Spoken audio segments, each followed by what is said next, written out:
back, everyone. This is Chapter 2 of Rolling Thunder, Healing Ritual at Council Grove. At 7 o'clock, almost everyone who had heard Rolling Thunder speak that afternoon was in the lecture hall.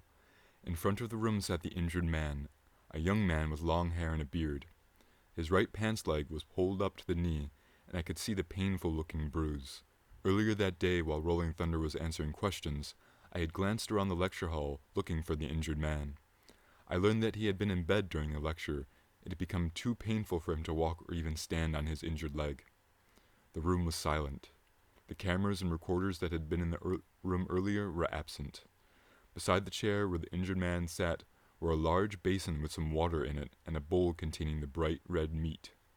Rolling Thunder entered at the back of the room and walked down the center aisle carrying the old suitcase that was his medicine bag. He wore the old brown hat with a feather in it. No introduction was needed. We all knew that the man in the front of the room had a painful, infected leg injury, and that Rolling Thunder was about to perform a native medicine healing ritual.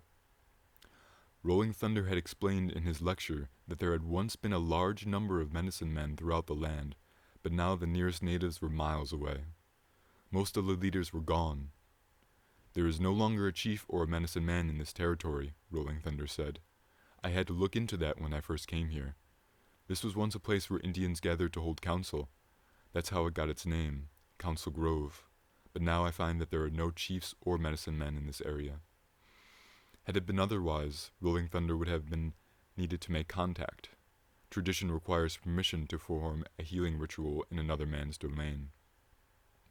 Rolling Thunder approached the chair where the injured man sat and placed his suitcase on the floor. He looked quietly at his patient, and then he whispered something. The young man began taking off his shoes. Rolling Thunder knelt on the floor and opened his suitcase. He took out a number of things. I could only identify a large feather with a handle and a rather ordinary pipe. He took off his hat, and I noticed he had soft, graying hair. He filled the pipe and put it to his mouth. Then he turned to face us. Holding the pipe between his teeth, he stood and looked at us. I became awkwardly aware of the group of spectators, but then Rolling Thunder spoke, and the awkward feeling left. Among my own people at home, I have assistants to make these preparations, Rolling Thunder said. They even light my pipe for me. He struck a match, and for a moment he continued to watch us as he held the flaming stick between two fingers. But here I guess I have to do these things myself. He sucked at the flame, and puffs of smoke billowed. As I watched, I pictured myself standing beside him, holding the match to his pipe. I almost wish I could have been standing there. At that moment, we ceased being an audience. We were patient and healer and concerned observers. There was a feeling of harmony in the room. My mind jumped back to an afternoon in October 1970 when Swami Rama performed a psychokinetic demonstration in our laboratory in Topeka. A pair of long aluminum knitting needles were crossed to form an X and mounted on a spindle so that with a slight push they could rotate on the horizontal plane. The needles on their spindle were placed on a coffee table about 4 feet in front of the Swami, who was seated lotus position on a couch. A protractor was placed around the spindle so that any movement of the needles could be accurately observed.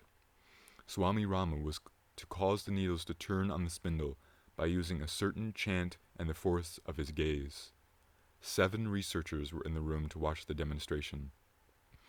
I was seated on the couch beside the Swami. I had the responsibility of steadying the Swami with a wooden rod in case the intense concentration or force should cause him to tip to the side. The needles moved twice on the spindle. Both times it happened at precisely a moment when the Swami was emitting a high-pitched nasal E sound, the sound of his command. But even more memorable to me than the apparent extraordinary manner in which an object was caused to move my awareness of my sense of responsibility as a partner. I remembered my thoughts as I stood outside the room where Swami Rama had sat in meditation to prepare himself for the experiment. I wondered if I should be in meditation, for if Swami Rama did things with thoughts, feelings, confidence, or state of consciousness playing an important role, what about the 7 investigators who were to observe? Would not our feelings and our state of mind influence the result?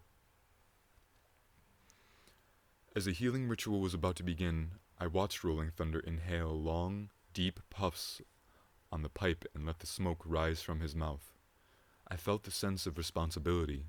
I knew at once that those of us who were watching could affect the outcome of the ritual, and I realized that Rolling Thunder had used his pipe and his match and his words about assistance to bring us into the role of participants. I thought of the familiar situations in which attitudes create atmospheres. A practiced instructor can create a tangible atmosphere of confidence in a classroom through direct outward projection of his own mind of a conscious state of clarity and a feeling of calm. Or one student can negate that eludative effect of a lecture by projecting his own state of confusion. Now, in the light of much closer acquaintance with Rolling Thunder, I can recall his words as he lit his own pipe for the ritual that April evening.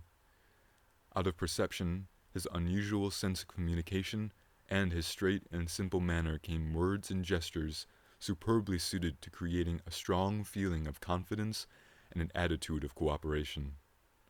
Rolling Thunder drew upon the pipe 4 times, once facing east, once facing north, once south, and once west. To the east, where the sun rises, to the north, where the cold comes from, to the south, where the light comes from, to the west, where the sun sets, to Father Sun, to Mother Earth.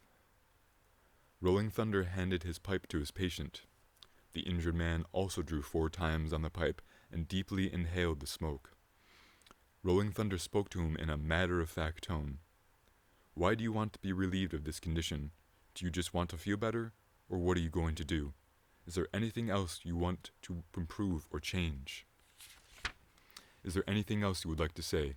Because whatever you say now, that's the way it's going to be." The young man spoke without hesitation. He was not embarrassed. His voice was clear and serious. He explained his injury and said that he wished to have it healed. Then he stopped talking. Rolling Thunder apparently wanted to establish more reason, so he questioned his patient about his plans and why he felt it was important to have the painful infection removed. The man said that there was too much work to be done, and he needed to be free from his injury to better involve himself in important social projects. Rolling Thunder turned to face the man and began a very high, wailing chant. I could not see his face. For a moment I imagined that his mouth and eyes were closed and that the sound was coming out of the top of his head. It was not an ordinary sound, but a high-pitched wailing. The sound must have come from Rolling Thunder, yet it seemed to come from a point above where he stood. When the sound stopped, Rolling Thunder placed the man on his back. There was no definable change in Rolling Thunder's physical form, but there was something about the attitude of his stance that made him look very different. Suddenly he thrust his head on the wound and sucked at it with his mouth. The sucking lasted for several minutes. It was a strange scene. The patient lying on his back, the medicine man bent over him, his beaded medallion hanging from his neck and his mouth upon the patient's leg. But it was even stranger to hear. From Rolling Thunder came sniffing, howling, and wailing sounds unlike any of the ordinary sounds made by a man. Rolling Thunder lifted his mouth from the patient's leg. He held his lips tightly together. Still bending over, he turned and took a few steps. With his back to the observers, he leaned over the basin and vomited violently. The sniffing, sucking, wailing, and vomiting was repeated again and again. Then Rolling Thunder began placing his hands upon the wound. Twice during the procedure he spit upon one palm, rubbed his hands together vigorously, and placed both palms at once upon the injured area. The patient was returned to his chair, and Rolling Thunder knelt to pick up the large feather with the handle.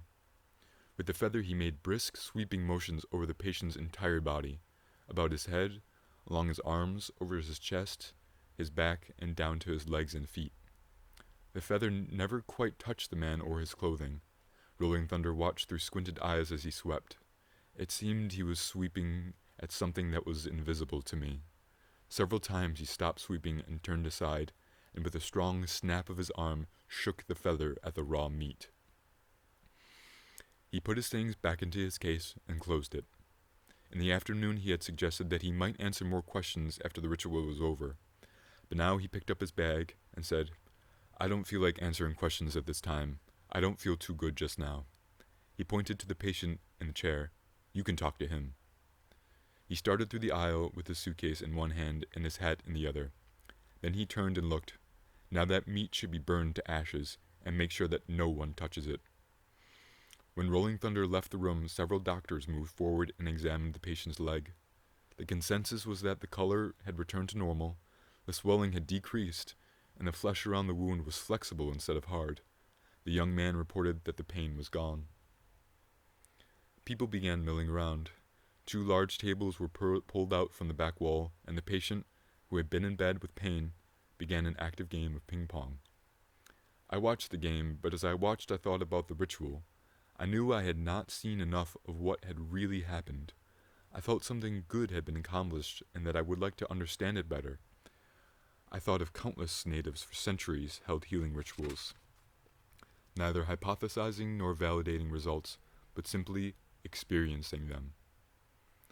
No doubt there was a variety of unknown ways in which this nature force of power can work, but Rolling Thunder had explained that the power belongs to the Great Spirit.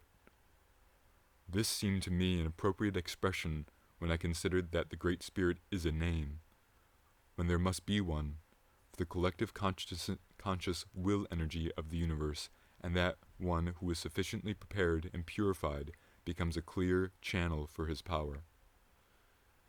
I left while the ping pong game was still in process. I wanted to see Rolling Thunder, so I decided to go looking for him. I found him standing in the dining room talking to Dr. Elmer Green of the Menninger Clinic. I walked right to him and listened for a moment, but then began to fear I had acted hastily. Rolling Thunder looked at me and smiled. "Hello," he said. I stood beside him until someone told me that my ride back to Topeka was waiting. During the long ride home, I went over the scene of the medicine ritual many times. All the mysterious sounds and motions could not have been more impressive to me if they had been designed slowly to intrigue my sense of wonder. But I believed that everything Rolling Thunder had done had purpose and meaning. I could not fully understand that meaning, and I wanted to. For weeks after seeing Rolling Thunder at Council Grove, I thought about him. Often I saw his face in my mind or recalled words from the lecture or the strange sounds and gestures of the ritual. The Swami Rama project, or at least my part of it, was finished. There was a tentative possibility that our research program would send me to Korea. Recent news from Korea had indicated that I might find there participating a Buddhist practicing with monks and training and capabilities similar to the Swamis. I had lived in Korea for over 8 years, and I was looking forward to going back. So for weeks, while I retained memories of Rolling Thunder, I suppressed my desire to become involved with him at greater length. I began preparing a perspective for a field trip to Korea to investigate Korean Buddhist training techniques and practices of self-regulation of psychological states. Then one day in a conversation with Dr. Green, I heard myself say, "What I really want to do now is meet Rolling Thunder." That is the end of Chapter 2. Niawa, thank you very much.